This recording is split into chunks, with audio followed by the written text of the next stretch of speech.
BlacKNinJa040. I'm just doing like a live stream before I have to go somewhere tomorrow. So I hope you guys enjoy the live stream, and yeah.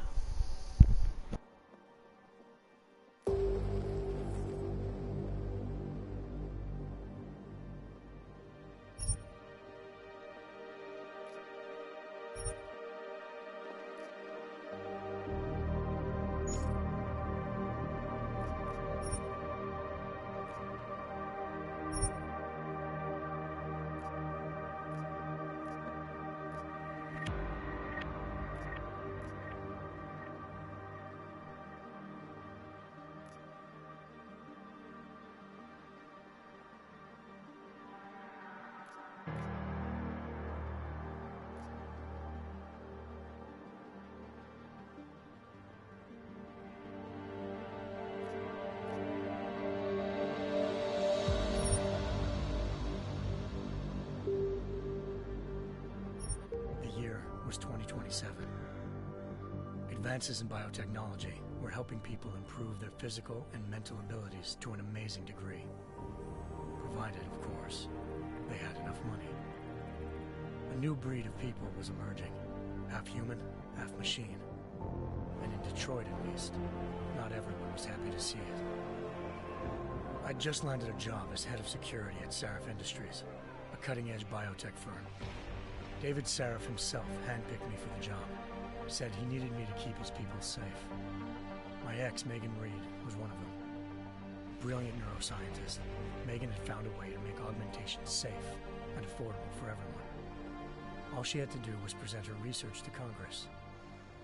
But the night before her big meeting, my security measures failed. A team of Black Op mercenaries stormed into Sarif headquarters, massacring everyone in sight. 3 of the mercs were heavily augmented walking tanks. Their mission? Take out Megan and her team. I tried to stop them, but their leader tossed me through a plate glass wall. Last thing I heard as his bullets slammed into my brain was Megan's dying scream. I should have died with her. Only I didn't. High-end military-grade enhancements saved my life. The best augmentation Sarif's money could buy.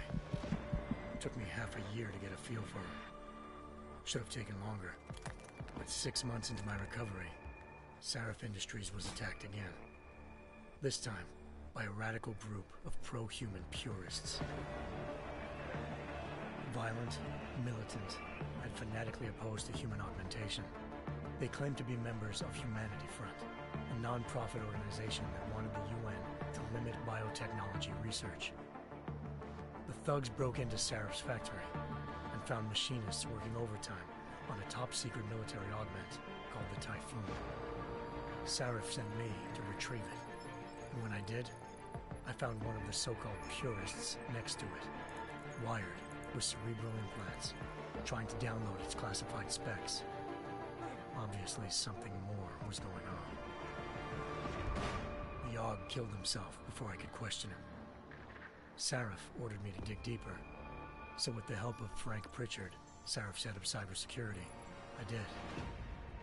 Turns out a second hacker had been controlling the AUG's actions from somewhere off-site. Pritchard and I tracked his signal to a secret FEMA internment camp in Detroit. The Black Op mercenaries were there. The same mercs who'd left me for dead 6 months before. Figured they'd try again when they saw me. Wasn't so easy for them this time. I took out the tank named Barrett, even got him to give me a new lead. A penthouse apartment in China. Of course, we both knew it would be a trap in the end.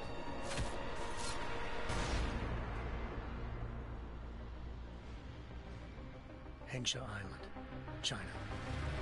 Home to a city so crowded, they had to build a second city on top of it. Trying to find clues in Hengsha wouldn't be easy. Lucky for me, I wasn't alone. Farida Malik, Sarif Industries' ace pilot, had lived in Hengsha before. A good person to have on your side. She knew enough about the place to get me around. Malik dropped me in the lower city, close to the penthouse Barrett had told me about. Bell Tower Associates, a private security firm under contract to the Chinese government, had agents tossing the suite when I arrived. Just not for the reason I'd been expecting. Turns out the man who lived there was a criminal hacker named Van Bruggen. The same hacker who'd been remotely controlling the AUG in Sarah's factory. Van Bruggen's panicked decision to force the man to commit suicide had been a mistake. Now his mercenary partners were gunning for him, and I needed to find him before they did. Locating Van Bruggen meant playing nice with the Triads, Hengsha's organized crime lords. They had the hacker holed up inside a low-rent capsule hotel. By the time I found him, Van Bruggen had no qualms giving up the woman who hired him. Zhao Yunru, president of the Taiyang Medical Corporation.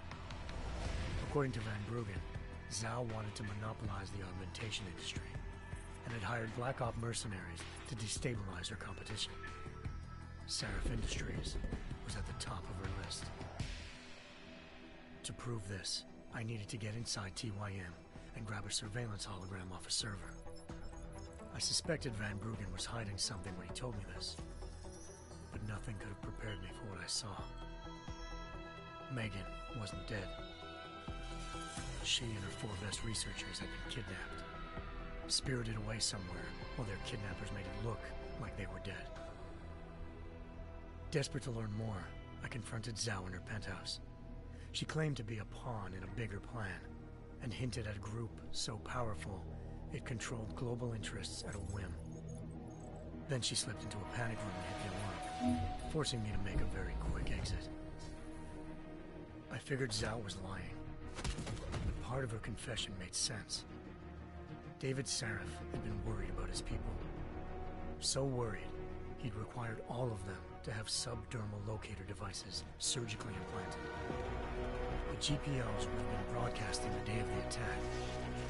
But Zhao said a single call to Picus, the world's leader in global 24-hour satellite news, had turned those signals off. I needed to fly to Picus headquarters in Montreal if I wanted to learn more.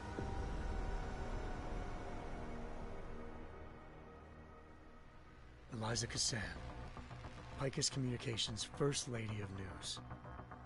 Malik thought I was reaching when I told her Eliza was involved in this. The world's most famous news anchor, working with a mercenary hit squad.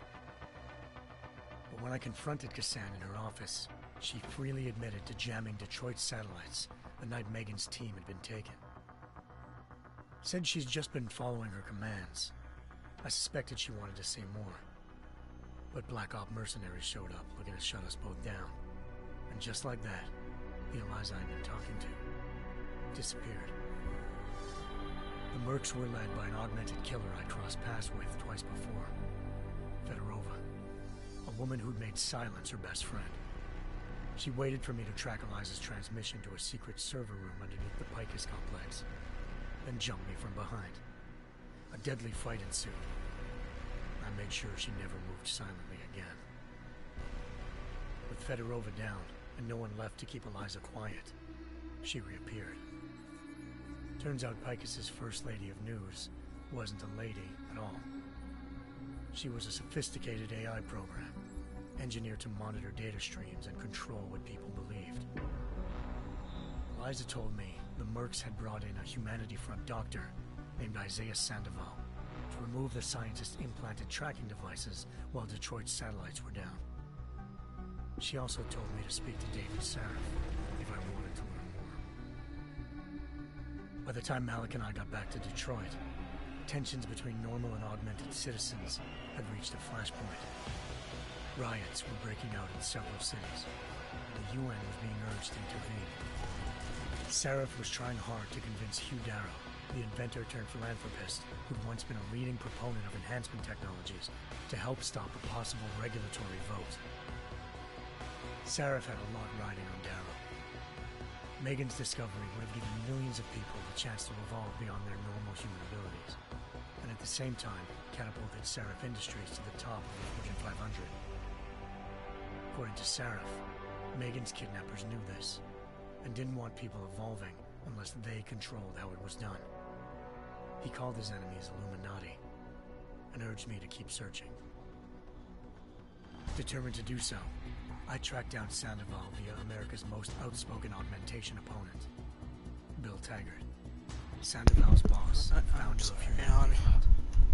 Sandoval admitted to operating with Megan's team when I confronted him, but said he hadn't removed their GPOs. He'd merely switched them. Yeah, I